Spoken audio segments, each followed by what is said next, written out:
Hello and welcome to the PC Perspective Podcast. We are at episode 834. This is August 2025. I'm Sebastian Peak. I'm Jeremy Hellstrom. I'm not peaking.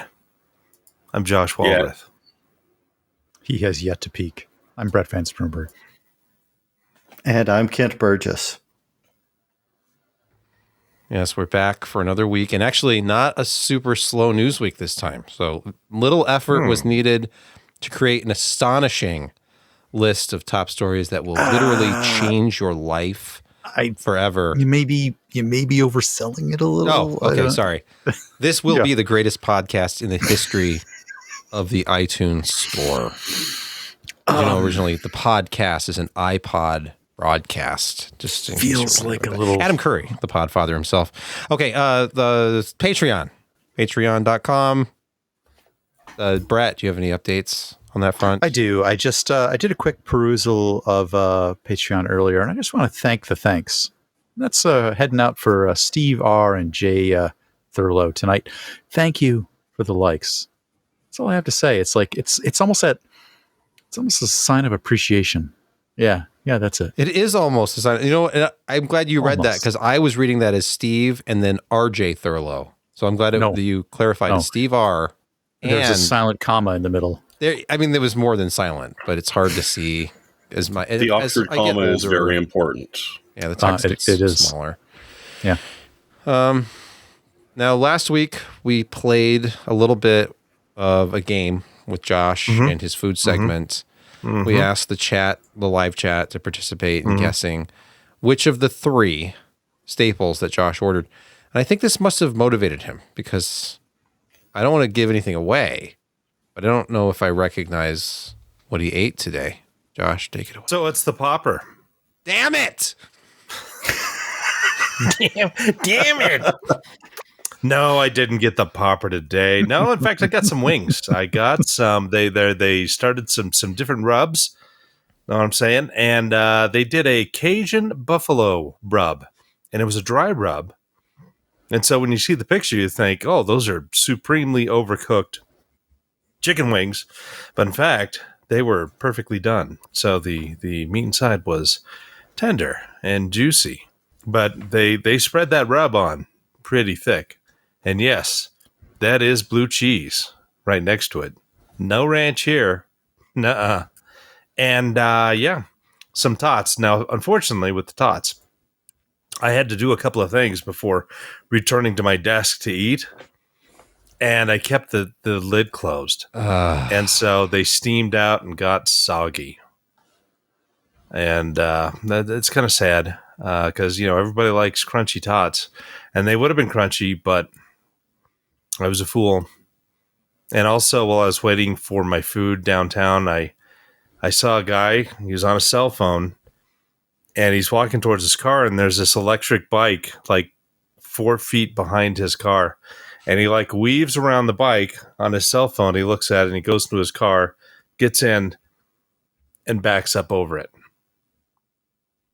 Huh. And he's in a new car. And so, but apparently he turned off the little, backup probes because he just backed into that mofo and ran it over.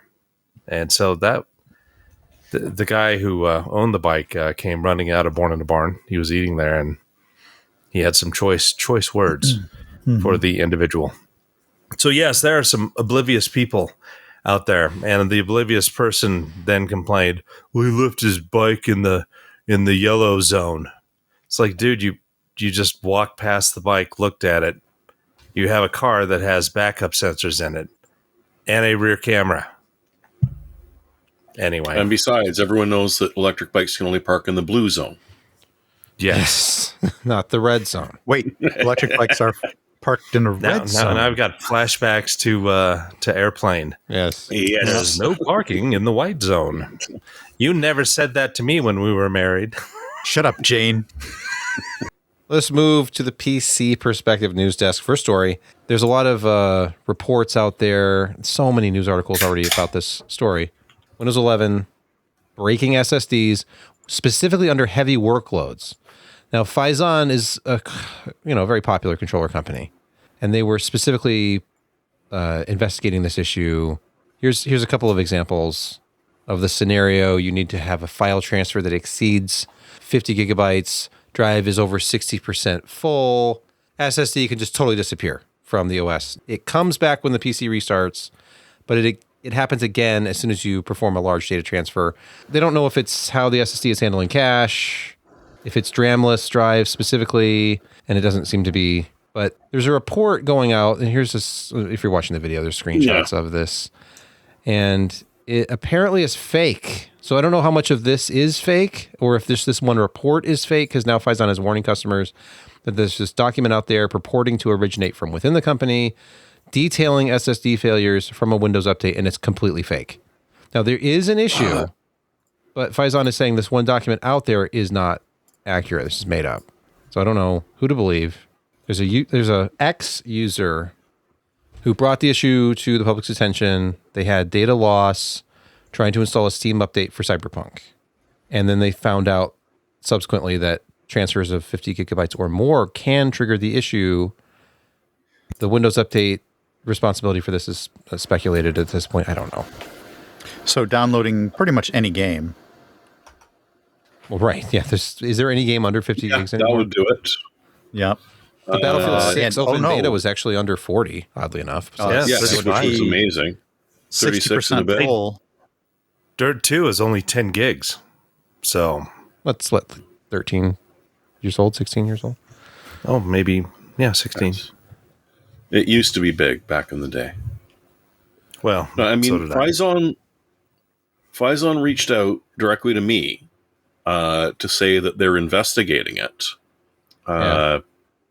And that was end of story. They didn't send something suggesting that they're pursuing legal action against the person who put this up there. And to be perfectly honest, that seems a little odd to say, oh, someone posted something on the internet and now we're going to sue you for it. Yeah, no, I don't know, but I know Phison has literally reached out to say, hey, we're aware of this and we're looking into it. And that's the last we've heard. So I don't know if the document saying that the document that was lying, or if the document lying about the document wasn't lying, or, welcome to the internet, kids. I'm sure we'll find out more tomorrow. In the meantime, don't stress your drives. And Bleeping Computer at least said that a couple of Integrit-based machine or SSDs were also affected by this, which does definitely suggest that whatever is going on, you can thank Redmond. Yeah, this once again the fact that they don't beta test anything. They don't have internal validation. You anymore. are Sure the they beta do. tester. They ship it. Yeah, that's Yeah. beta testing. Steve We'll fix Jobs it in once post. said, "Great artists ship." Brett That and Microsoft, they're great artists because they just ship everything. All the AI generated. What code. kind of artist? it doesn't work in reverse. The fact that you ship something doesn't make you a great artist. It's performance art because you're part of the art. Your There you troubleshooting are. of the issue is the art. And we'd thank you for it, but we don't care. Microsoft. I feel like we've been advertising people to go get themselves an inexpensive SSD game drive for long enough for it to be 60% full by now. So I feel this is an issue. Yeah, Potential Phison to be a big controllers did a problem. lot of stuff. Remember when we first went Gen 4? That's all there was. There was everything Phison. had like There's an Phison. E25 or Yep. E24 in it. A lot of the Gen 5 stuff. They have what is the E26? It's Yeah. in a lot of stuff. E28? I don't know what they're up to anymore. I can't remember. E something. Yeah, They're even in. There's quite a few portables because they created this USB-C solution that had the built-in USB interface. You don't have to use a bridge chip. Yep. That's in stuff. There's one I use every week that has one of those. I Well, hope don't you're not patch it with recording this podcast Microsoft. to it. I try never to run Microsoft patches whenever I possibly can. So the E26. Debatable if that's better or worse. I know.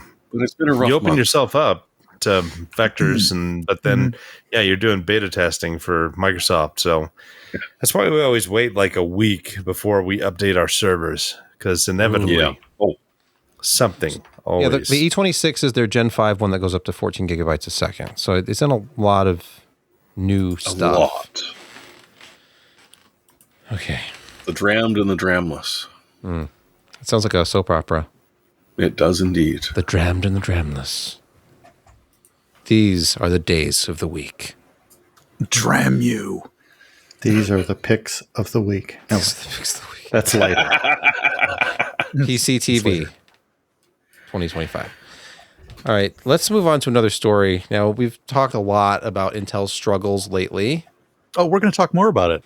Yeah, and there's been talk about the U.S. government buying a stake in Intel and helping keep them afloat. Not that they've done that already, but more so, I guess.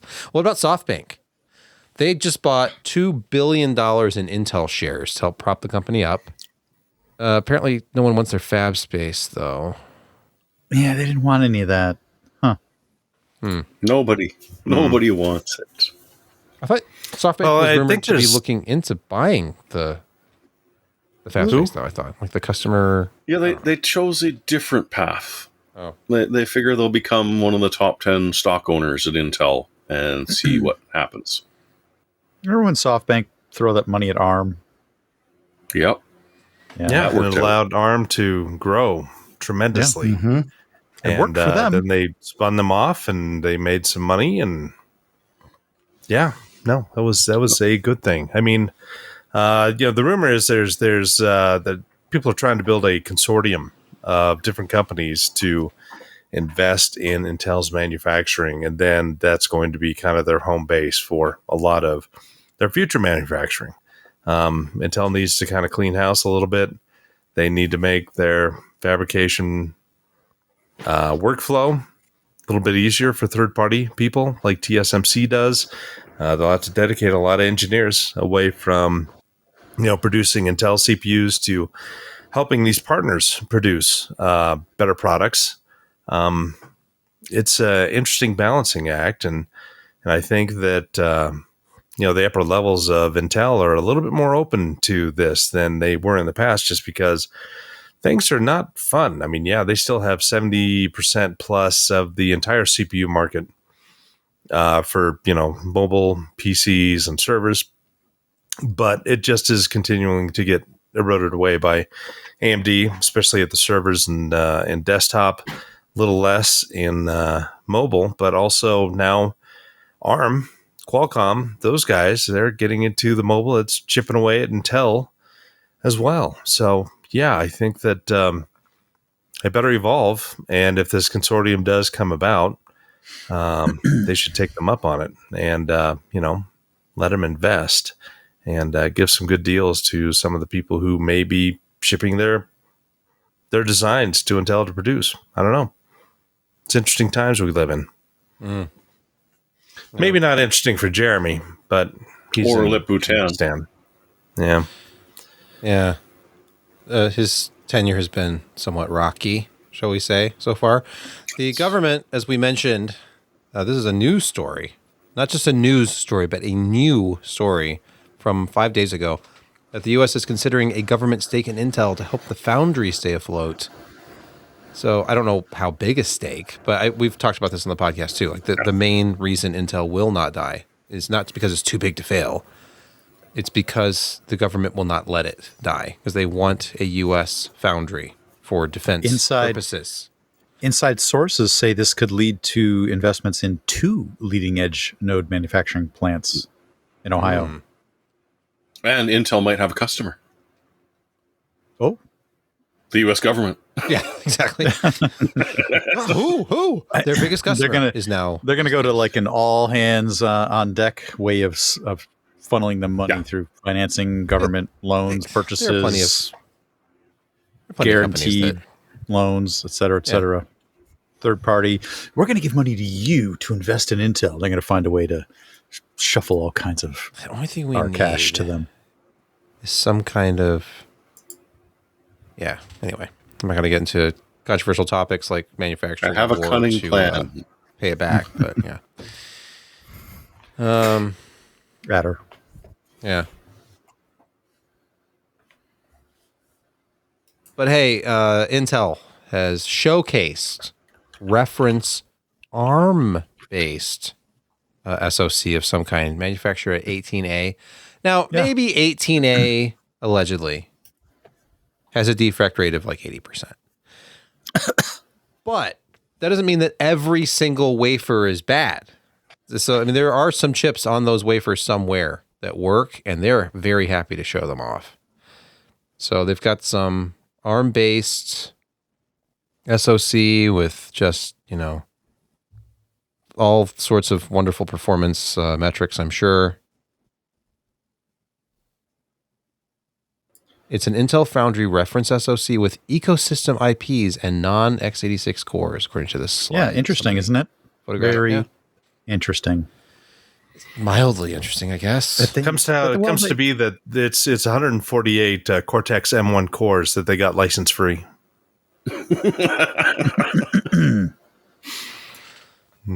Yeah. Someone asked in the YouTube chat whether or not they'd get Battle 6 free with a 14600K, and I think that deal is actually out there right now. A 14600K? Yes. I think there's buy an Intel CPU, get Battlefield 6 bundle going on. I think I just saw that. There's going to be. I think most of the NVIDIA or an Intel GPU right now. Yeah. Right. Or an Intel GPU. Actually. Mobile or discrete. You'll get BF6. Yeah, so forget the doom and gloom. Just go out and buy yourself an Intel part. You'll be the envy of all of your friends when you tell them, I built a 14th gen Intel system. Mm-hmm. Jealous? Yeah. And they'll say, I'm sorry. I didn't spend $80 on Battlefield 6. I spent several $100s on it. Yeah. Can't handle the sound of my 9800X 3D. Yeah, me neither. Yep. So many qualifying parts. 13th gen, 14th gen, Core Ultra. Just buy Intel. Oh, buy Intel and buy ARC. Don't play Battlefield on Core Ultra. Yeah, the ARC and some of the mobile parts as well, as you were saying, they all qualify as a free BF6. Interesting. Yeah. Joy. It's not. I'm sorry to the Intel fans out there who don't like it that we rip on them all the time. It's just because they don't have a top tier product anymore.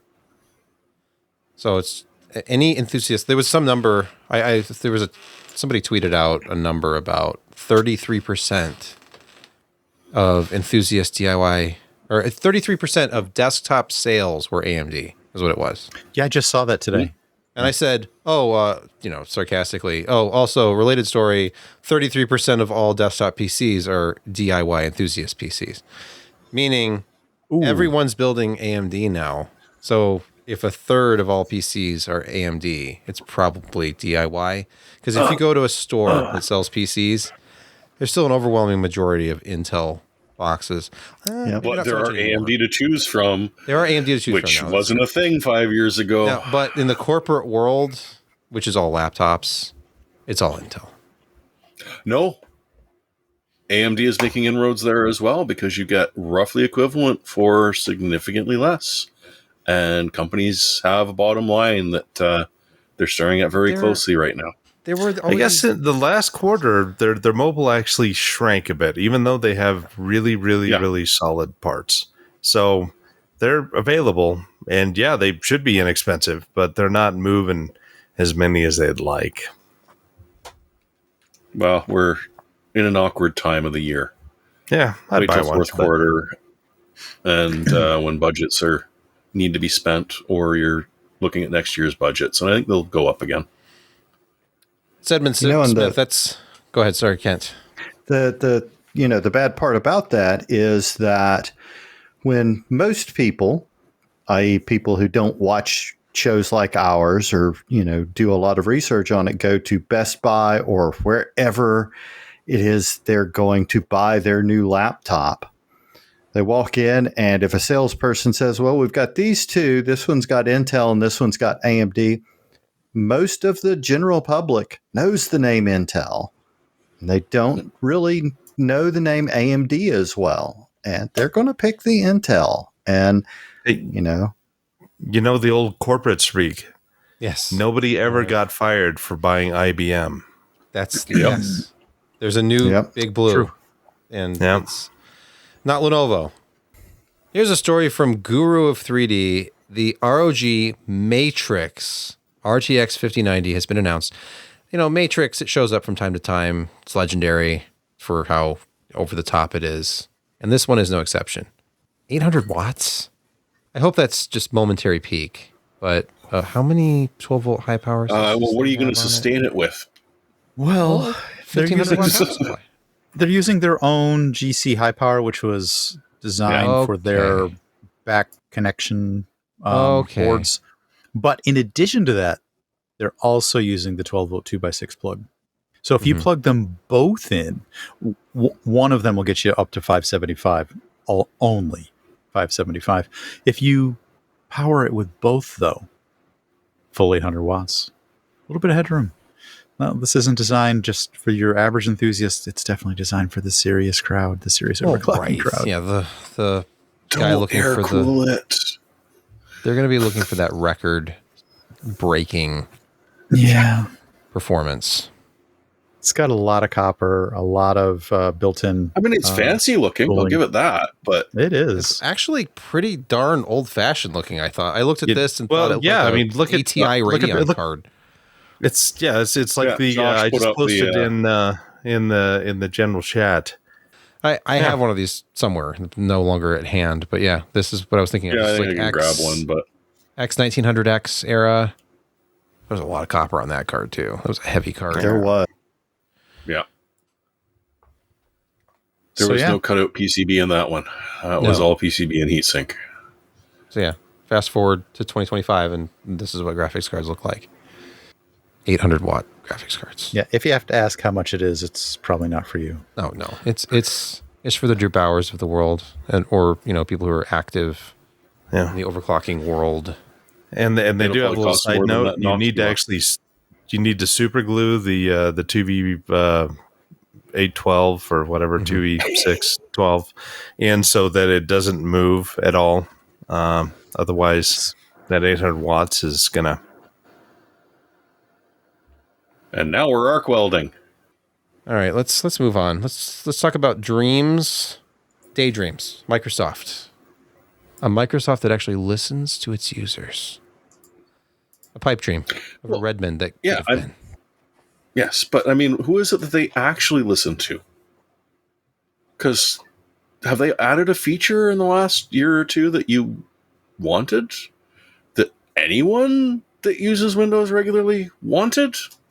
Did you really want web results when you searched your computer start menu? Like, is that something that you really were beating around, like screaming and yelling that this needed to be added?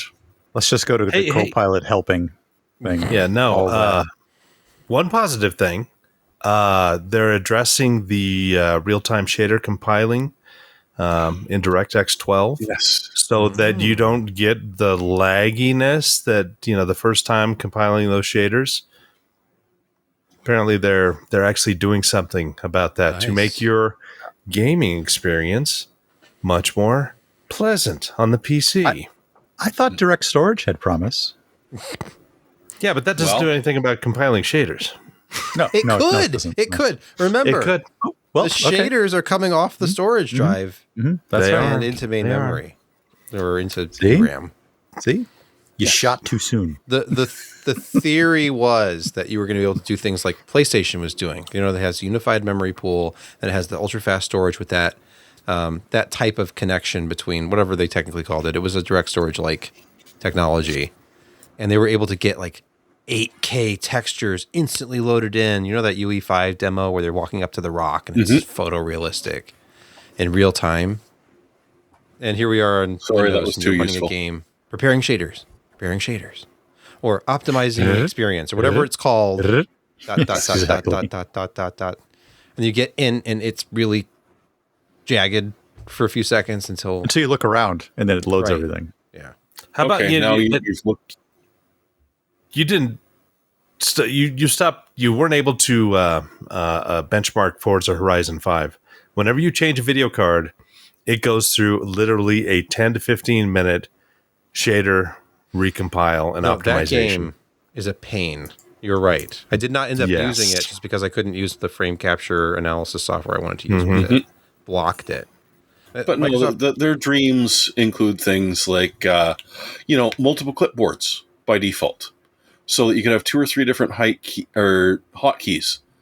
One for like the picture that you want, and one for the text, or being able to highlight and copy and paste formatting, as Well, I opposed mean, they to finally letting did AI bring help the you.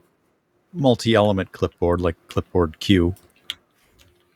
Yes, but it's not quite the same. And the history with Windows Key V, but you've got to have enabled it. Ridiculous things like instead of tabloid headlines popping up when you accidentally move your mouse over to that bottom right side, how about multiple clocks? Remember when that used to be a thing with widgets, where if you had different time zones you had to deal with, you could literally just have multiple clocks? What about not destroying the entire audio subsystem to the point where I've gone back to change system sounds to be able to deal with it, because otherwise it just doesn't change what you want? Or having to give explicit permission for apps to use your audio so that, when your coworker sitting beside you all of a sudden hits the wrong website and it starts blaring an advertisement at maximum volume. Shouldn't have had to have asked permission for that first, maybe? And then my personal pet peeve is because I upgraded and haven't done that in about 5 years. And, well, I've got a Windows digital key attached to my account, but they didn't mention they were keeping track of the fact that that actually came originally from Windows 7 serial. And so for all intents and purposes, as far as you can tell, this is a perfectly valid digital key until you try and transfer your license. And it just tells you can't. It gives you an error. And you can try and reach out to Microsoft and get help. You can try and search for reasons as to why this might be causing an error. It is no error. 2 months ago, Microsoft decided that no, Windows 7 keys and Windows 8 keys can no longer be used to activate Windows 11. And regardless of the fact that they've turned it into a digital license, it still remembers. And when you do an upgrade, you will not be allowed to authenticate your system. I have a pick for that later. Okay. Good. We all need to learn the ways of the volume license key sales websites. Because they work and they're very cheap. And they're not $260. No. I think I paid $865 for my last Windows license. I cheaped out and bought Windows 10 because Windows 10 will activate Windows 11. So I was like, whatever. I'm not paying $11 you can still do Windows 10 to Windows 11. Yeah, paid $8 for Windows 10. Professional. All right. Next news story. Microsoft wants you to dictate your Excel spreadsheets. Again. This came from a video that I couldn't watch because I would have clawed my eyes out, or possibly the eyes of someone else that was nearby me. But you've got one of the higher-ups at Intel, Pavan Devalruri, who's CVP of Windows and Devices, talking about, we're going to emphasize, new ways of interacting with your computer. Voice, touch, pen interfaces, all of these things are a wonderful new way to interface with your... And at this point, I'm like, did you forget TIFCam?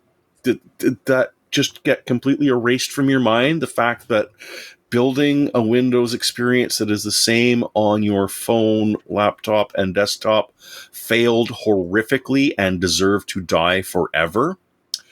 That's just off your radar completely. And yes, this is what they're going for again, is Metro 2.0, where you'll be able to talk to your computer and get Copilot to do whatever it is that you want, unless it, of course, decides that you shouldn't do that, in which case Copilot now has access to your settings and can tweak them back. So you could literally start getting in an argument with computer about what screen resolution you wanted, because it knew that, no, you want 300% magnification at this resolution, and you do not. This is just lovely. And as a bonus point, part of the way that they're going to use this voice command in Excel, because everyone wants to yell their spreadsheets in the middle of an office, that's just going to be the best possible experience. Accountants will love it. The Copilot function that they just added to Excel is hallucinating and just sort of adds and subtracts in a non-mathematically correct way. Not quite an FDiv bug, but might as well be. And it's just going to give incorrect responses to that scientific spreadsheet that you dictated, because that's how we want to interact with Excel. Again, Well, dreaming of aside, Microsoft. at least transparent aluminum is real. Is it? The question is did Star Trek predict that, or was this in the lab? Because essentially sapphire has large amounts of aluminum in that chemical bond to make it. But yeah, no, transparent aluminum is a thing, but I don't think that they can make sheets of it as big to hold a humpback whale. Or two. Yeah. Oh, there's the rub right there. Yeah. Yeah. They could do it for one, but they just couldn't do it for two. And then would Shatner's okay. We'd be stuck earplugs trying to hold up for those underwater scenes today, like they did back then? Mm-hmm. Another great That was question. Nimoy. No, Shatner had the hair plug. He had the whole underwater scenes in the tanks. He was swimming Oh, down the neck tank, of the sorry. to get out of the vessel. Yeah. Yes, that's right. And pulling the handle. I'm sure You're it's all thinking of natural. Nimoy His hair's all natural. talking In the to whale tank, yes. whales. I Yes, was. in the whale tank. Okay. What are the names of the whales? Ooh. George and Grace. Yep. Good George night. and Gracie. We Yes. have a true. Say good night, Dragon Gracie. Summit. Sir. Well, You were I was Star actually Wars going fan. to correct all of you because Scotty just gave the guy the formula to work on transparent aluminum in exchange for pieces of plexiglass thick and large enough to contain the water. So that was not Correct. actually transparent aluminum they used in the ship. He exchanged the data for it for plexiglass. No, they didn't. Now, if they you wanna be- no. And now Because it was word- the amount of plexiglass was too heavy for the ship. They needed something lighter and smaller. And they but delivered it by stronger. helicopter, but Yeah. technically it was They did. not manufactured in And that. and did that you work know period. when Sulu was flying the helicopter in the cutout scenes, he was cursing out Shatner the entire time.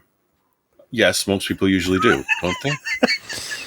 Anyway, moving along. That needs I to make always a- curse out Shatner when I fly a helicopter. I'm not. Right? Did you have technical difficulties there? Or? No, I wanted everything to stop, but unfortunately, the talking continued even after the. Moving along. All right, our next story. Remember when Jeremy was talking about, a build that uses coffee to cool it, but then you can't drink the coffee? Disappointing, to say the least. So forget the coffee build. Check out this copper PC. Now, that has that steampunk look that some people can really get behind. There's like analog meters everywhere on this thing. Welds. I The dig analog that. gauges will do the external temperature of the GPU, the pressure and temperature of the water in the coolant loop, and the voltage on the 12-volt rail. Apparently, he couldn't get it to get a sensor into like the hotspot on the GPU without, causing issues. Where's the GPU here? Is that the GPU? No, it's down at the bottom with the big gauge. Right? Yeah, that's Yeah. it. Oh, so this is a mini ITX board, and then this is mounted flat Yeah. with a riser cable. Okay. Oh, yeah, I see it now. Yes. Okay. Right?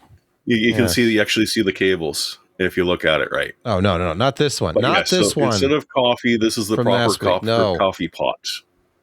Okay. Where's the story here? Hackaday. I like the copper one. Yeah, this one's I- Gorgeous. Right, yeah, there it is, that's, full finished. So, Kent, you have experience with copper builds like this? Not with copper, but yeah, that is gorgeous work. Whether you like it or not, you have to respect the work that went into doing that. That is outstanding. What are some of the challenges one might expect to face with copper? Now, what about the radiator material? I assume that copper and aluminum are complementary for most liquid builds. What's the potential? No, longevity copper and aluminum do not play well together. No. No, they do not. Uh, Get That's an electron. remember that Copper and- Corsair thing Um, that yeah. clogged up? Yeah, well, people Yeah. do it. That's the problem. It happens a lot, and I thought it was bad, and It is it is bad. The reason you see it in like AIOs, and it's pretty much in every AIO you can buy, is got copper Copper plate. copper plate and aluminum. They are radiator. able to put a very high quantity of glycol or another anti-corrosive in the loop. Yeah. And you can't really do that with a custom loop. Unless especially like a hard tubing loop, because that stuff is not compatible with hard tubing at all.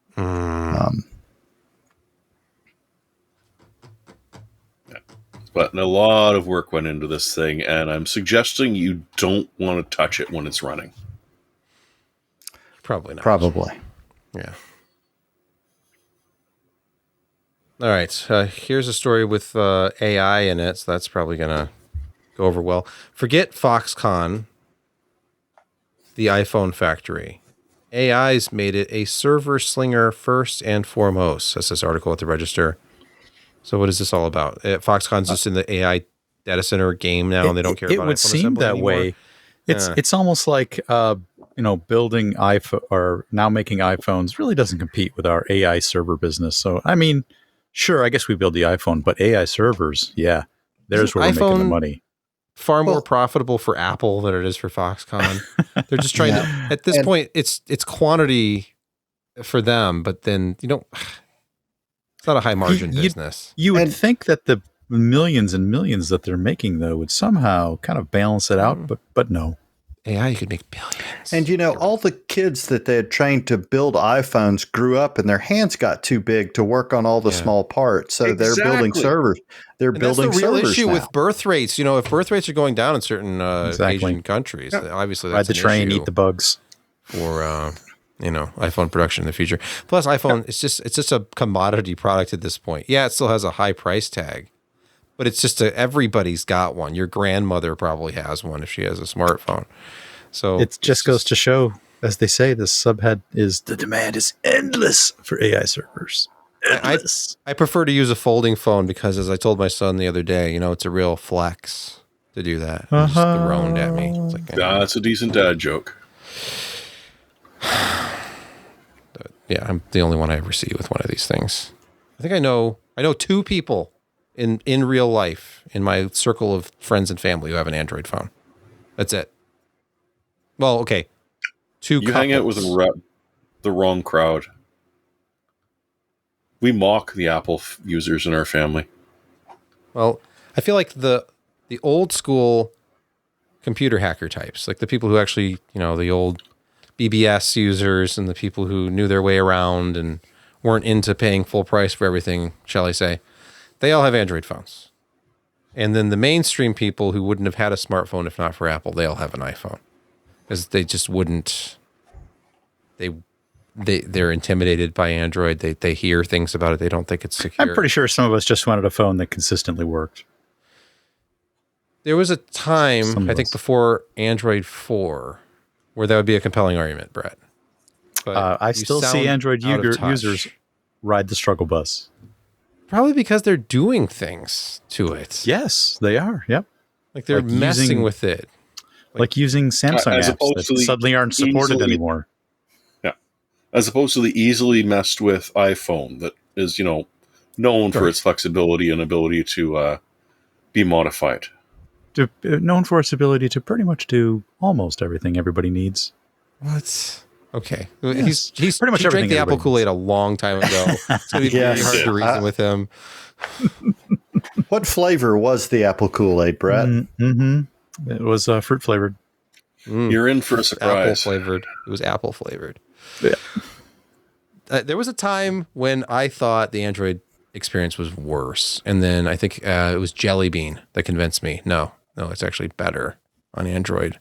And the only problem then was that the hardware was inconsistent. I would get one Nexus phone, and then the next Nexus phone would come out. Like, that's slightly better, but in some ways it's worse. And then I had a Nexus 6 for a long time, but it was, it was kind of weird. Hardware physically not very. It was the big bulge, and it was okay. And camera was good. The Sixes were known for, wanting to find out how much time they had left after 4 years. And I went through rebelling. 2. I had it replaced under warranty the first time. The Nexus 6P was even worse. That was the Huawei phone, and that one had a lot of hardware issues. Yep. And now we're on the Pixel, which apparently, according to Michael Fisher, the new one is the best Pixel ever. So I'll have to check that out. But I like my Pixel 9. It's been quite enjoyable. I don't like the hump on the current Pixels. I don't like the big metal band on the back. You can bury it in a case, but I really don't like big chunky cases either. This from the man who used to worship the Nokia, what was it, the 920? With the camera bulge on the back. Worship is a bit of a strong word, but I mean that was my Windows Phone phase. Anyway, yeah. I do like my new Fold. The 7. Hey, 3 people with folding phones now. That is the thickness when it's closed, and then it's just absolutely super thin. Come on, focus. Focus. Hand parallel, or not parallel. Your hand has to be even with the end of the phone. Yeah, it's just... It's helping. I'll show you. Like, it doesn't want to focus, but if I put my hand here, it will. It blocks me. Because your Sony camera is going to look for your eyes and lock onto them. Yeah. There you go. But it's got a pretty sizable camera hump there. Well, it does. That's mainly protection on the case. But the lenses do you call that the plateau? Yeah. Yeah, I would say that's a fully 70% the thickness. Might be a butte. Over again. Butte. That's a lot or a of butt, if you prefer. A lot of camera hump. I was not happy just with the fact that this Razer 2024 Ultra's camera hump is even that thick, which is, I mean, it's not much, but it does protrude above the top. That's not even a quarter camel. But you feel it because you're using the outside screen. The whole point of this is that it has an outside screen. The old one was flat. It was like at the level of the glass. But this one, it sticks out because they wanted, better cameras. I don't know. Yeah. And phone companies have discovered that, to make a better camera, you need good optics, and optics require more elements and bigger pieces of glass. Let's not stress optics too much, because the renders of the iPhone 17 that I've seen are just, they have the biggest optics since the Nokia monstrosities of the Windows Phone era. So he's going to be able to lord that over us and say, not only do I have Sony's 48 megapixel sensor now, like you guys, but now I've got the biggest lenses in the phone. I'm almost industry. due for an upgrade, actually. So yeah. Oh, don't worry. I'm sure he will be upgrading. Yeah, you'll be the only one standing in line, but I mean, at least you're still standing in line. Yes. And I don't have to leave the house. It'll be brought to me. Of course. Next day from the Apple warehouse in Kentucky or wherever it is. Mm-hmm. All right. The videocards.com, our first mention of them this podcast, oddly enough. The ROG Swift. Now, there's a couple of exciting Asus monitors coming out, I think, this year. 2 that I have my eyes on that are WOLEDs, which is my preference because I'm an LG fanboy. But they have this ROG Swift PG27AQWP-W. It's a tandem OLED monitor. So you have a QHD 520 hertz mode and a 720p 720 hertz mode. Finally. Finally. Now, in the world of competitive gaming, if you're looking for the edge, obviously 720p low is where it's at. Now, this is where the 9800 X3D users will really have an advantage, because if you've ever tested games at 720 low, like I have, you will find that 720 low loves cache. Copious amounts of cache, or cache, if you prefer. And I wouldn't even go near this monitor if I didn't have an X3D. An X3D? Yeah. 720p at 720 hertz. Okay. Imagine the experience. What's the individual subpixel rendering going on? Like in 720p mode, is it literally just like grouping the pixels together and creating an integer scale? Because that look pretty chunky. Or is it doing some sort of sub-pixel smoothing, which could make it look really soft? I'm curious because I doubt are there 2 layers here? 27 or 26 and a half inches at 720p. Jesus Christ. Hey, where's Jesus? I'm right here. Have you ever been to a Walking on the bar? water.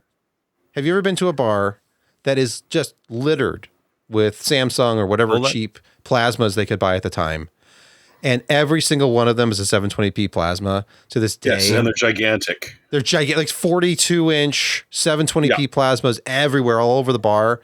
And they actually look pretty damn good because things look better drunk. when they're downscaled and when you're drunk. But they look better downscaled. Like broadcast TV on my 4K TV in the living room looks like absolute garbage. You see like football season starting, and I can't wait for all the averaging everywhere on the football field, like blobs of different, like the same shade of green all over the place, and the horrible fringing and artifacting around all the letters on the score box. Give me a 720p TV. I wish my friend had let me know when he got rid of his, because I had a friend who had one of these. It was like a 50-inch plasma 720, and I'd be so jealous. I went over to his house, and everything looked razor sharp all the time. And the deep blacks, because it was all averaged down to it was all downscaled to the point where it's going to look great. Remember the Instagram effect? Those square photos that were 600 by 600 pixels. Yes, taking a mid quality snapshot on your phone, but going down to 600 by 600, it looked so much better. So just think of how smooth your mouse will move across that screen. Yeah. Instantly. With your 40,000 DPI mouse. You got a 25 sensor, 720p screen. This is like a Kleenex being blown by the wind. This is the left side of my screen. This is the right side of my screen. Left, right, left. Now you're going to need a gaming mouse with one of those. I'm sure that if you're buying this, you do have it with a 1,000 hertz refresh. The modifier button. Yeah. Like Logitech, what's it called? Oh, yes, to drop your DPI. Right, you like swing around and then you drop your DPI and then you go in for the kill. So I've been trying to teach my son. He's got a gaming mouse in his room now, and it's just like you gotta modify, you gotta change the DPI. After you if this catches on, the Steam hardware survey is going to look really weird because there's going to be a bunch of people with 5090s playing at 720. 720. Oh yeah, 720. I'm sure lots of people invested in this. It's sad because while this could be amazing, especially for competitive gamers, the resolution sells. 4K sells, not high refresh 720p. I don't think so. Ultra wides sell, and it'll sell to the high right resolution sells. I base this on absolutely no market research whatsoever. In another 2 years, we will probably have 4K 480 hertz monitors. So I don't know what cards are going to be pushing anything at that, but we will see it. I'm sitting here with a 4K 240 hertz OLED, and 4 years ago, I would have thought that that's just crazy. Who needs more than 120? But anyway. Welcome to Insecurity Corner, your weekly reason to drink. And in our first story from Bleeping Computer, as usual, Microsoft, August security updates break Windows recovery and reset. Now, we talked about the SSD thing. That's somewhat speculative, anecdotal. This is real. It does break stuff. Updating Windows is bad, but not updating Windows is bad too. So what do you do if you're a professional? Well, you don't say you're crazy so that you don't have to fly on the mission. Wait, what? Catch-22. Come on, guys. Oh. Yes. No, this is really annoying because when Windows updates goes horribly, horribly wrong, what you want to do is reset your system back to its last known good install, which, state? Is just not going to happen because there is now what they've literally called a known issue rollback, a KIR, a brand new acronym for Windows snafooing. This is absolutely wonderful if you are going through a certain update path that will just completely destroy your ability to roll back to a previous version of Windows or just restore it. And this is not important at all, especially considering it hits some of the long-term service channel ones, which are, supposed to be reliable, and if things go wrong, you can just sort of reset back. So, yeah, you can still reset your PC, but shame about all those files and settings you had, just because they're going to go away. It's brilliant. It's lovely. It's so wonderful. This is, of course, after they broke Windows Update itself by killing WSUS updates. So after installing the update that killed your ability to properly update and then trying to install this update so that you could then restore your computer, maybe it's just time to buy a new one, because, good luck. And that's just the beginning of the CF that has been Patch Tuesday this month. Yes. Sad, not disappointing. Expected. The solution is running old software on offline PCs. Unfortunately, when you go back far enough, there's DRM involved in a lot of games, even from the 1990s, and it's just not going to work if you find some so-called abandonware out there. Thankfully, this article at Hackaday discusses cracking abandonware. So, abandonwares, if you will.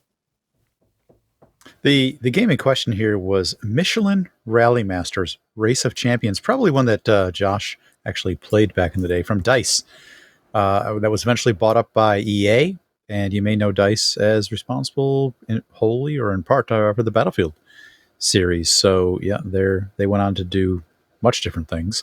Back in the day, a lot of these games were, of course, protected by disk present copy protection, or that measure of DRM that would look for the original compact disc, making sure that it was in your drive, and try and find some obscure bits on the physical, often junk media. Bits, which made it very difficult to copy the disc unless you use that's alcohol correct. 120% or something. Sebastian, well, I just correct. had a burner that had 3 sheep on it at least, so it was fine. So a user who was the subject of the article on Hackaday here dove into disassembly to try and figure out what was going on. And it, of course, goes back to, as we were just talking about, laser lock, DRM from the 90s that looked for junk bits on the physical media. He's still in the process of reverse engineering that. It's not necessarily successful at this point. They're trying to get this game updated to run on Windows 11.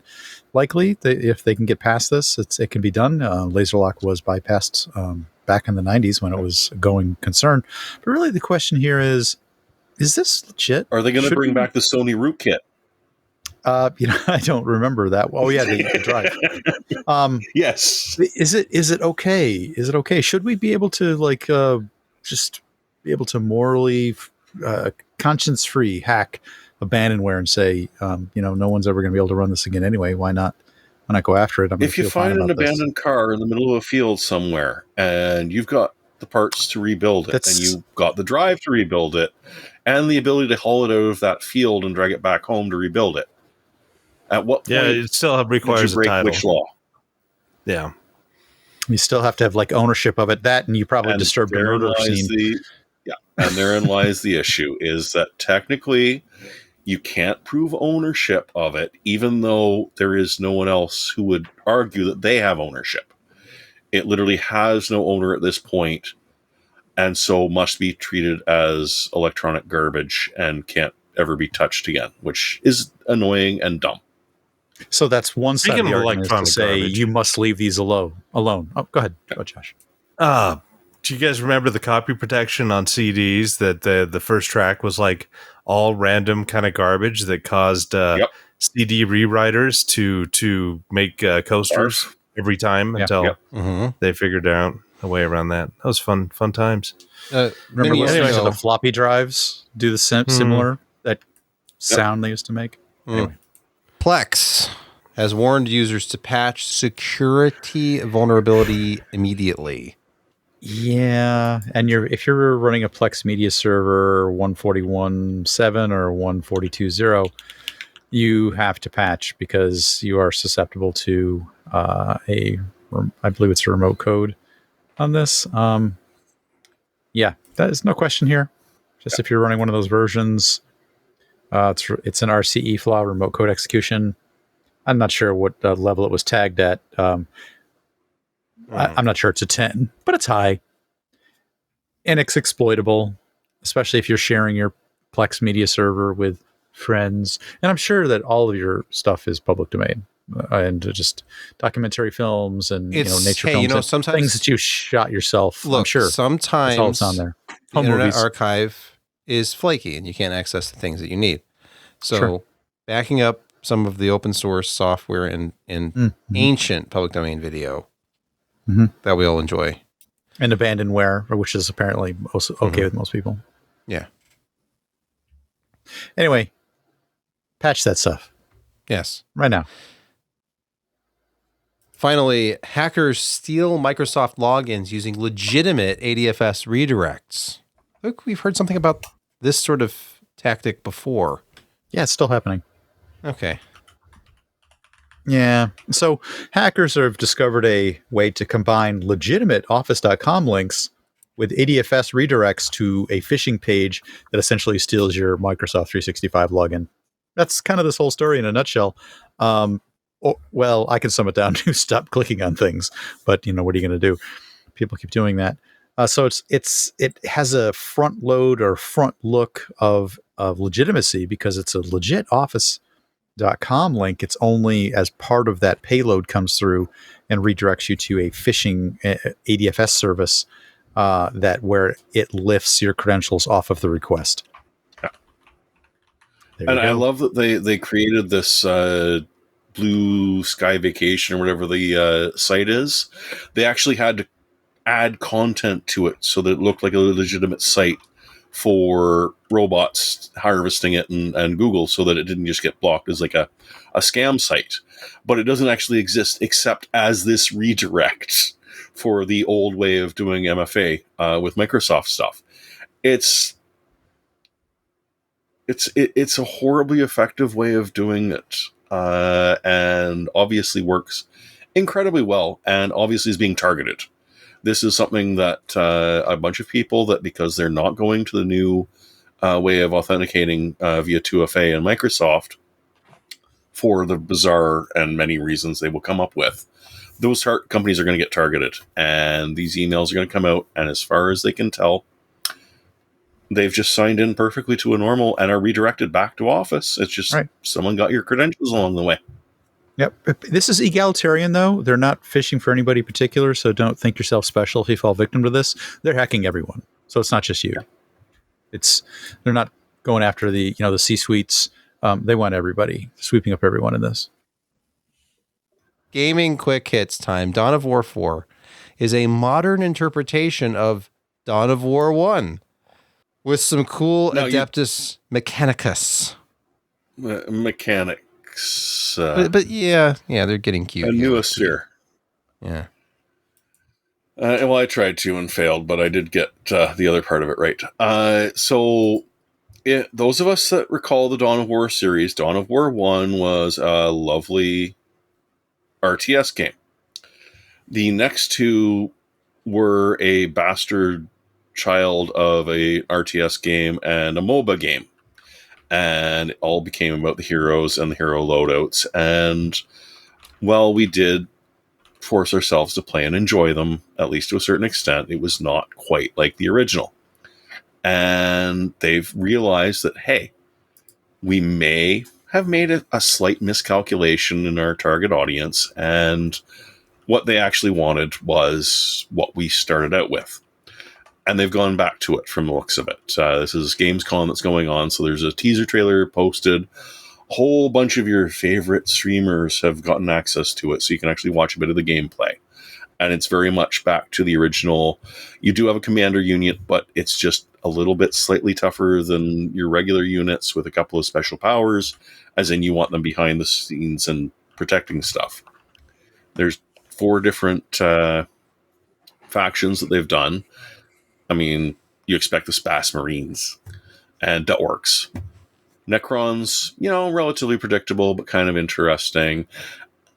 Adeptus Mechanicus, first time you've ever seen that in this sort of a game. And so that's going to be interesting. Their mechanics are more about, building buildings in close proximity, which then create a noosphere, which then allows you to buff troops which are within a certain range and collect the 2 resources that are key to the game significantly more efficiently than any other of them. And they get Imperial Knights. There were Imperial Knights in the trailer, and that is just kind of fun because you don't get to play with them enough. They're kind of nifty. So I'm kind of interested to see how this one works out. It should be much nicer because they realized Dawn of War 2 and 3 were, not. We all said go left, and you just said which left and turned right. By the way, NVIDIA GeForce Now, it's on better hardware now. They talked about negative latency. I don't know about latency, but the power. You get RTX 5080 performance, local style installs, better game streaming quality, and more. According to this article at PC Gamer, the company is aiming to make GeForce Now streaming match local gaming. Jeremy. No, they were going to say it was better than, because you didn't actually have to wait for the game to load itself. How could anything be just better got access than gaming on a RTX powered system with DLSS frame generation, Jeremy? Well, but it's a better one than you could afford because you're getting it from the cloud with negative latency. It will run faster than it would. I thought negative latency was a Google trademark. Yeah, I thought so it too. Was, Stadia.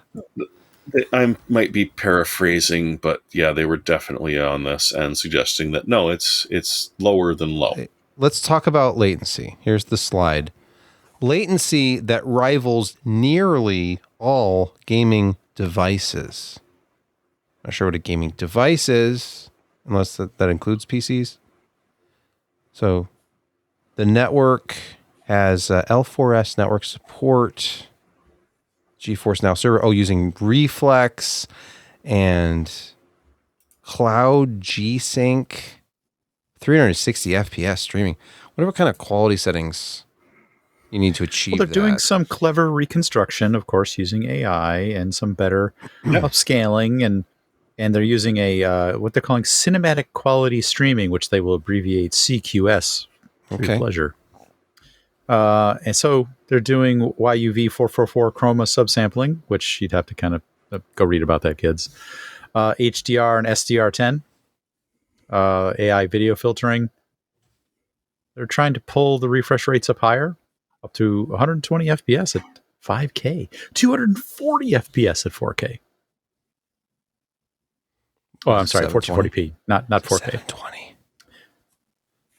You're not really gaming if you're not gaming at 1280 720. Oh yeah, that's what we call a callback. That was a callback. Yes, that's what it was.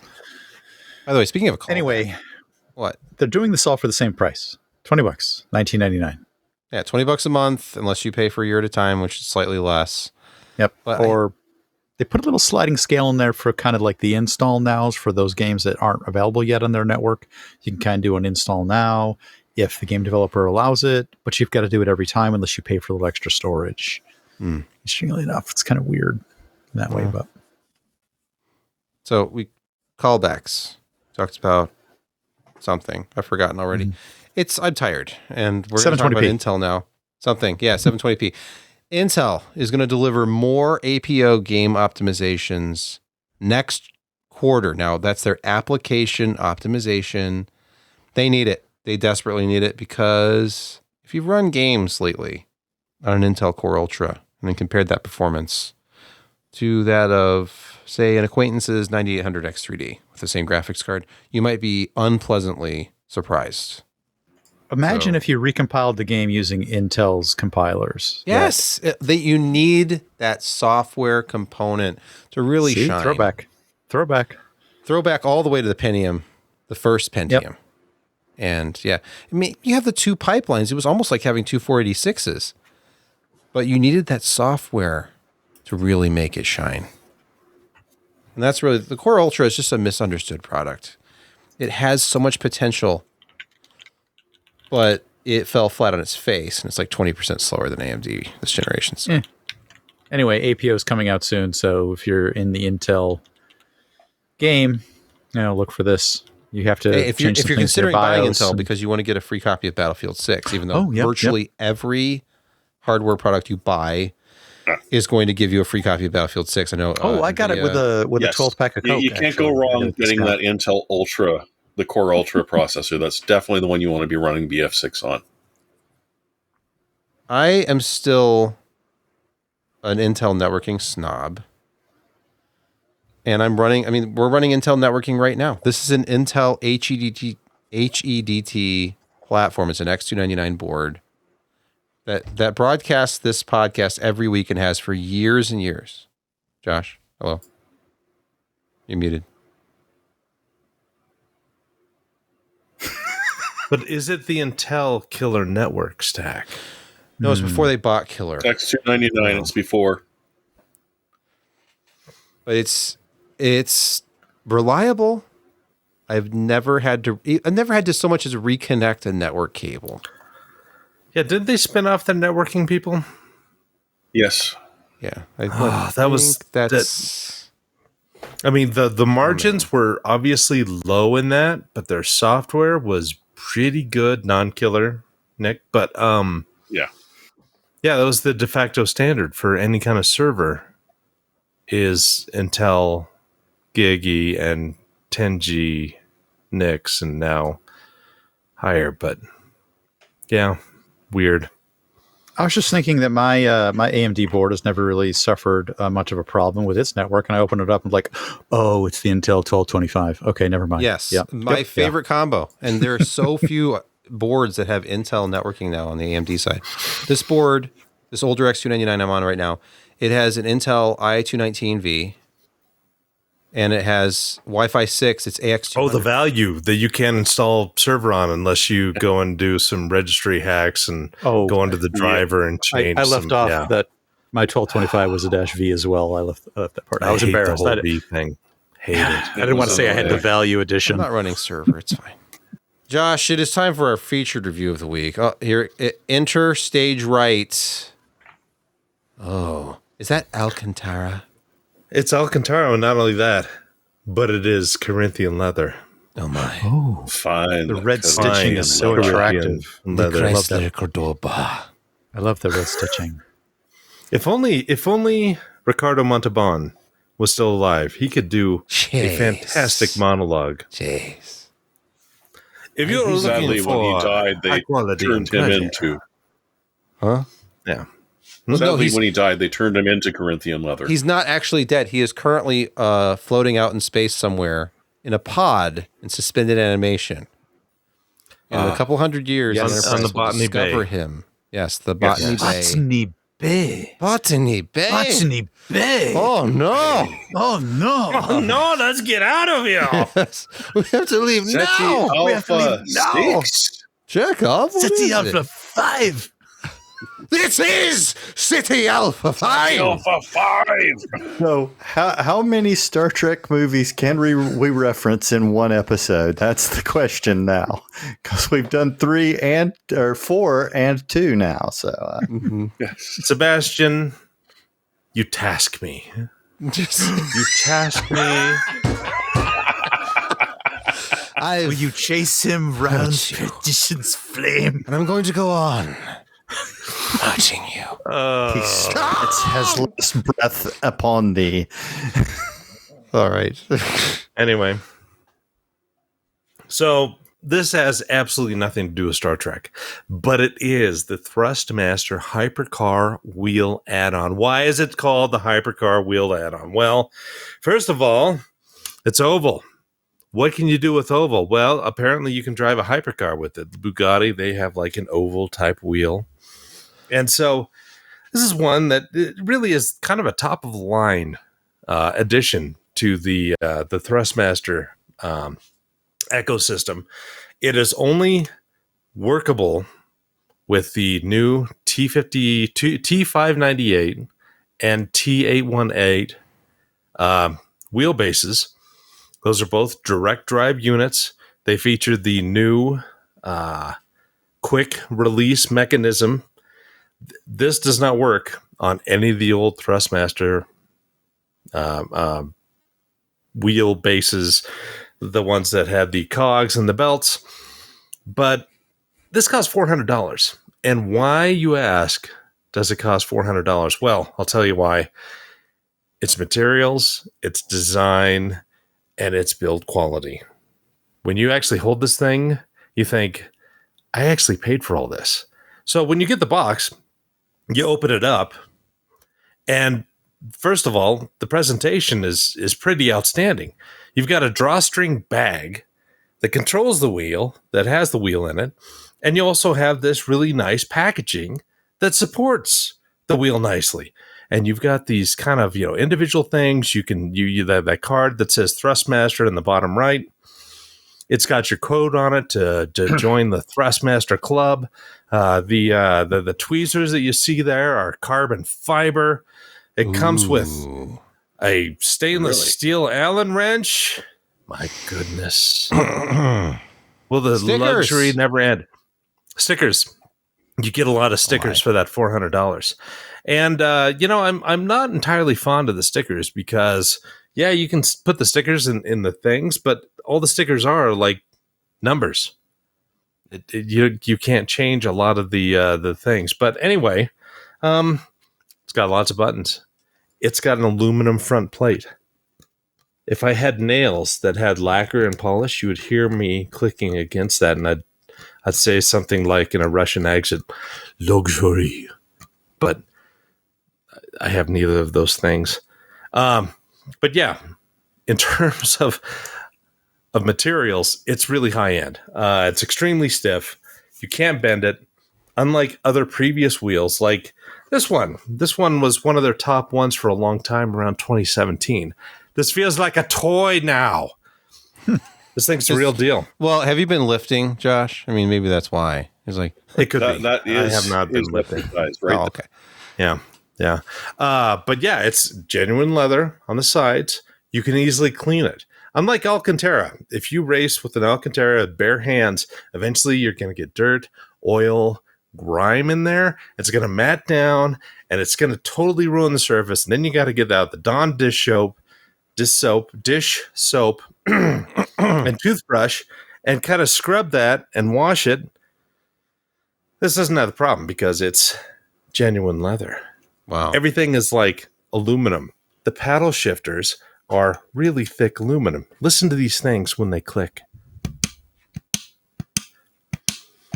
And their magnets are massive on them. Look at those big square magnets. There's two of them. One on the top, one on the behind.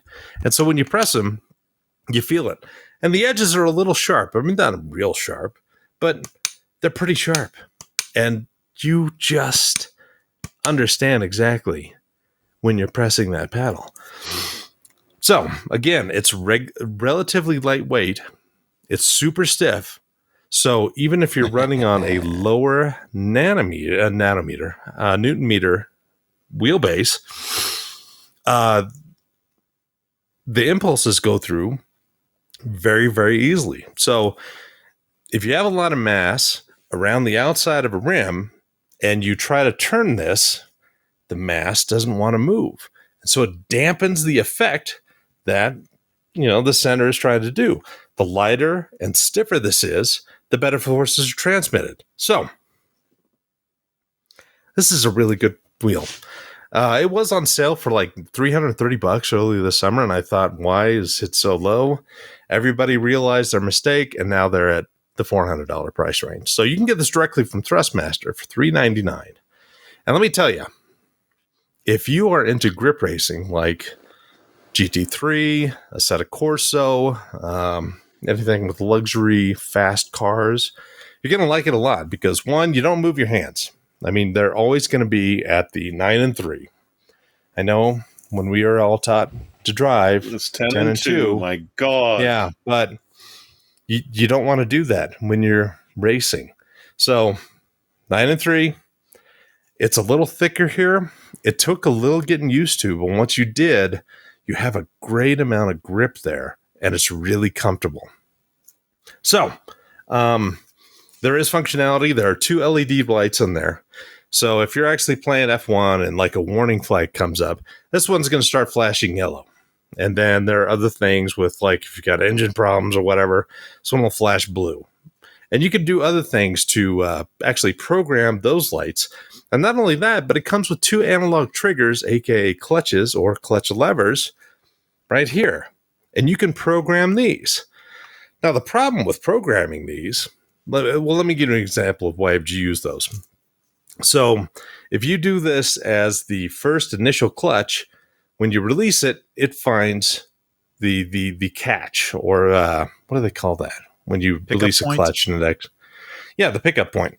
You can program this one to hit the pickup point. So you release that and you get that, and you keep this other one depressed, and then you can slowly release that to get the car moving like they do in F1. They have a dual clutch system that usually is on the back of their wheels. They're not in the front, so that's kind of a goofy thing. You've got to actually take your thumbs off and rearrange to be able to do the clutch, but it's a programmable thing that you can do.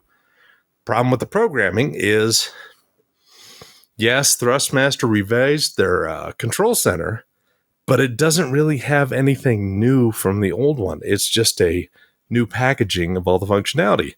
So if you want to actually program these, you got to go into the application, and then you actually have to start pressing down these until certain light patterns happen, and then you can do a lot of testing. So you can play Simon with it too.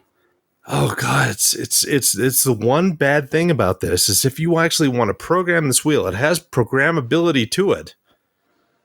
You have to get out the manual and you have to follow it very, very carefully and not skip a step. And it's just really archaic when you think that these things should happen in the control panel, but they don't. But that's like the only weakness of this entire wheel. So really fun.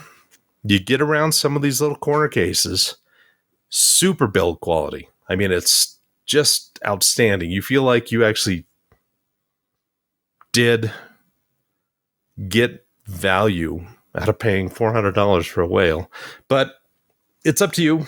If you are a sim racer with extra time, it's something that's important to you, you want to have that experience, it's an outstanding product.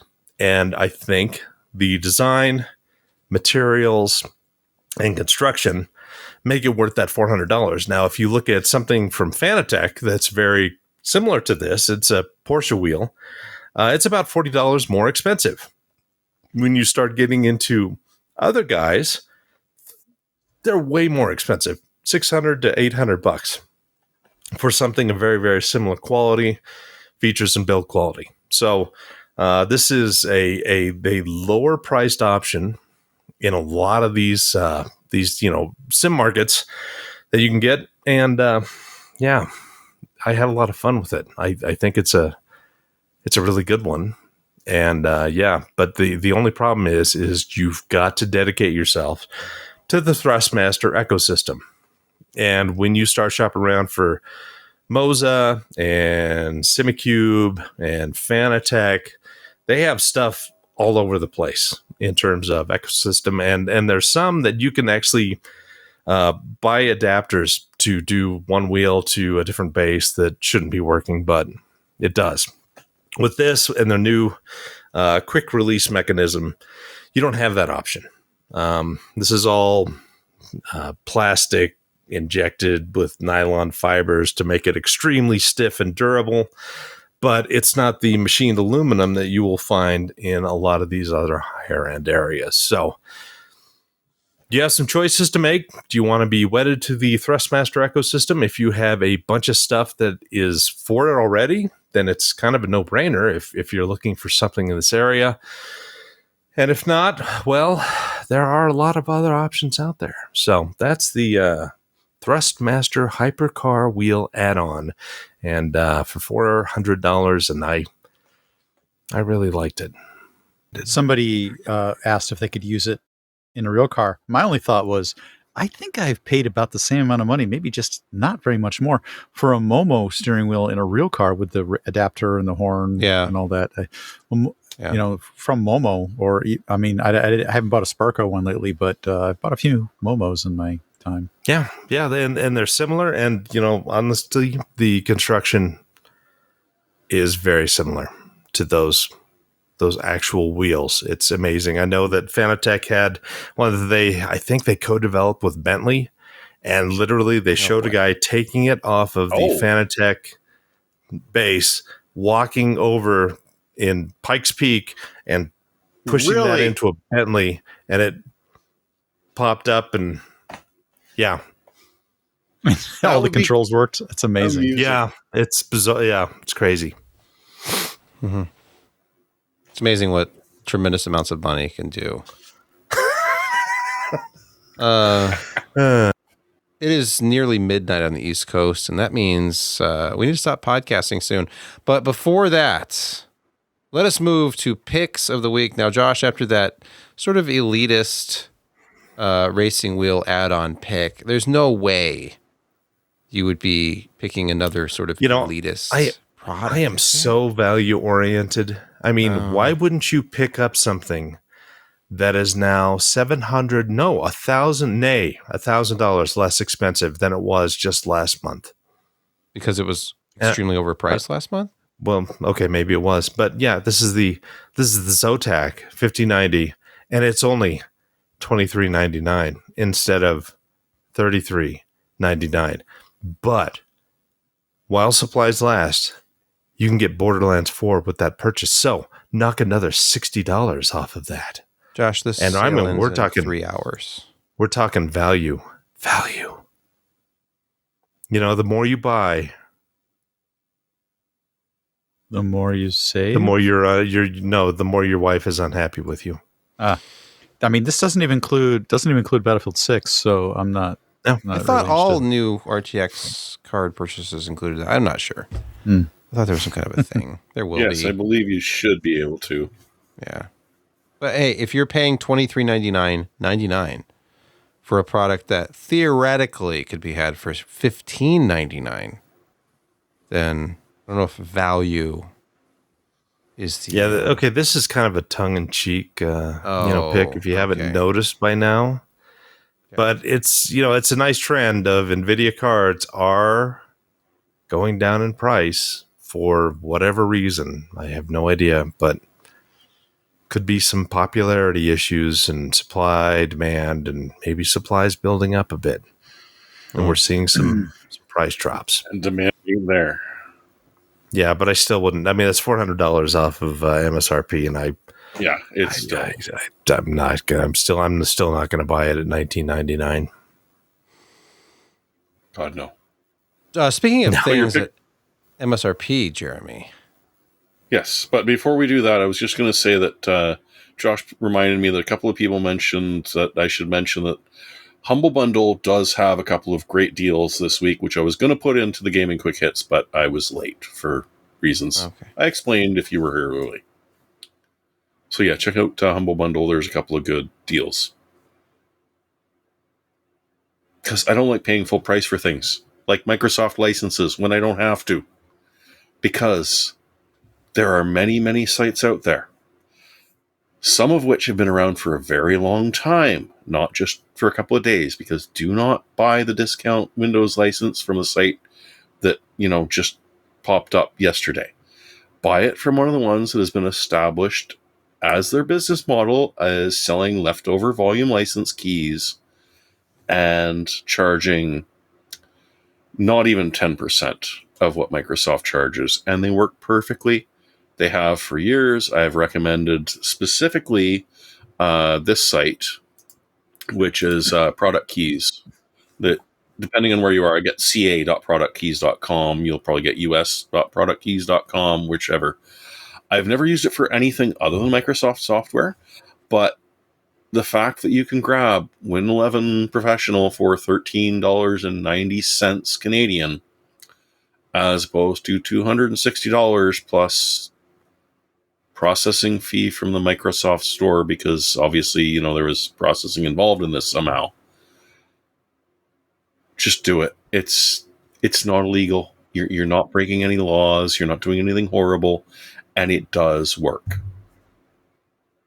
So if you, like myself, have been riding a Windows 7 key since I don't know how long ago, you will be forced to upgrade. So give it a shot. You could buy it for what Spectre X 1972 just gave us. Thank you very much. We really appreciate it. We like cheap, legitimate software keys. Just think about it. All those unsold mini PCs and laptops and stuff. Yeah. Like there's companies that buy up 10,000 licenses at a time. They don't use them all. And now you can buy one. No, and they're stuck with either having them and not getting any money back, or sending them off to places like this and getting a chunk of their money back. Because let me tell you, when you're buying VLCs or VLKs, you're not paying retail price. So they're reclaiming a bit of money, and you are getting an OS that, should still be working. But that's my belief. Yes. Brett, your highly PC-centric pick of the week. Is it PC-centric to say, damn it, Janet, it's just to jump to the left? Those really didn't go together. It's been 50 years. 50 years. 1975 was when Rocky Horror Picture Show debuted. I think it was the UK. It was actually originally debuted. It's 50 years celebrating the time warp and many other danceable tunes. Dr. Frankenfurter. Richard O'Brien. The inimitable, and technically, inimicable Tim Curry. Sorry, yes, but it is 2 years older than that because it was originally a play. Oh, okay. Did not know. Which launched 2 years, 73, with Richard Wonderful event. If I'm not sure if your local cinema is still hosting any midnight showings, but if they are, bring toast. Head on down. They probably will pat you down at the door. You're not allowed to bring toast in anymore. But yeah, this was it's a smuggle octopi and other things in. True, people still do manage to do this. It's kind of a cultural touchstone in a weird way. You should go experience this in the midnight showing if it's still available to you. And in YouTube chat, thank you so much, Spectre X 1972. I assume that you're saying that in the original sense of trace on. I know what you mean. Or was that a Thrustmaster reference because it's capital TR and then race on? I'm not sure. Why not both? Yes. Speaking of why not, Kent, why not? Why not avoid Windows? Hold on. Oh, you're muted. Let's try that again when he's not muted. All right. Sorry. Go ahead. It's the problem with a capacitive mute button. Sometimes you touch it accidentally. For a while now, we've been complaining about Windows and specifically Windows 11 and this forced move to it from Windows 10, which wasn't great in its own right. I'm never moving to BIOS again. I refuse. But, this new version of Linux is getting a lot of press right now, and I'm actually thinking of trying it in a gaming system. One, because I really don't want to have to learn a lot of coding or anything like that, and you don't really have to do that with Bazite. They've really done a lot of work on it. I've seen some good press, and I think I'm going to give this a shot on just a secondary system for a while and see how it goes. And you know what? It's free. Of course. And it's not going to spy on you. My biggest concern at the moment is just the NVIDIA drivers in it are not quite great yet. It's really designed for AMD systems, and I'm running NVIDIA, and all I have in the house are NVIDIA cards, actually. So I'm going to give it a shot, see how it goes as an OS in general, and we'll go from there.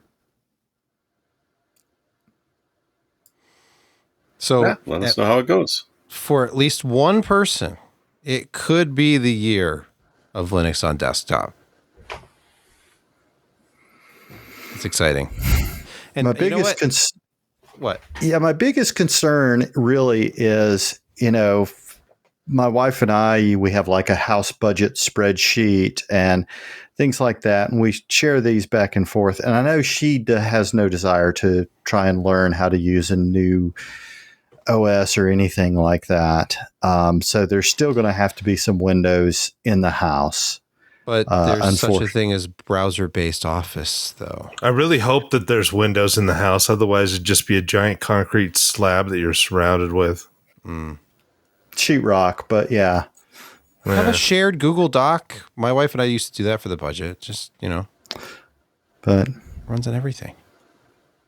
So yeah, we'll take a look and see. I'm already getting a lot of feedback in the Discord about as things soon as that can help. this is a hot topic right now. This is hotter than Linux Mint or something. It's just almost like a turnkey solution. It's a breeze to get set up. You will not have major issues. And yeah, when you have the the Proton layer, you're not getting 100% performance, but you have powerful hardware there. It's still going to be a damn good gaming experience, and there's no Windows bloat. The only issue is certain things, like say you were a big Fortnite player. Sorry, you need Windows. Doesn't run on a Mac, and it doesn't run on Linux. You have to have easy anti-cheat. Well, I thought they were making inroads into getting that ported over to Linux. You won't get Roblox either. They have specifically blocked it. That's perfectly fine. Yeah, but well, I'm looking for well, maybe not just me. They're adding some features to Roblox. Never mind, you wouldn't understand. But apparently my concern initially was is Steam going to be the only launcher that's going to work on it? Because I play a lot of games on GOG and have a slightly extensive Ubisoft collection as well. And I know that GOG works, and apparently Ubisoft is working to some extent as well. So I'm cautiously optimistic at this point. Who knows when I will actually have time to implement my plan, but we'll see how it goes. I have no pick this week other than to end the podcast. It is 12:13 a.m. as I say these words. And I just want to go to bed. And we will see you guys next week. More exciting podcasting. This was sort of a marathon. I don't know how much of this will end up in the final cut. We're at almost 2 hours of recording time at this point. Yeah. So, hey, you know what? The one thing I forgot. No more. Have you guys heard of Forged Carbon? Nope. Forged Carbon. Nope. Forged Carbon. No more. Never heard of it. It's stupid because carbon fiber, right? They put it in a mold. They do it with epoxy. They vacuum and cure it, right? This is just they get a mold. They throw pieces of carbon in there and pour an epoxy and let it dry. Well, they press it too, but yeah, they kind of press it. What's the point? It's carbon leftovers. It's just epoxy. It's plastic with some carbon in there. Yeah. Anyway, have a really great evening.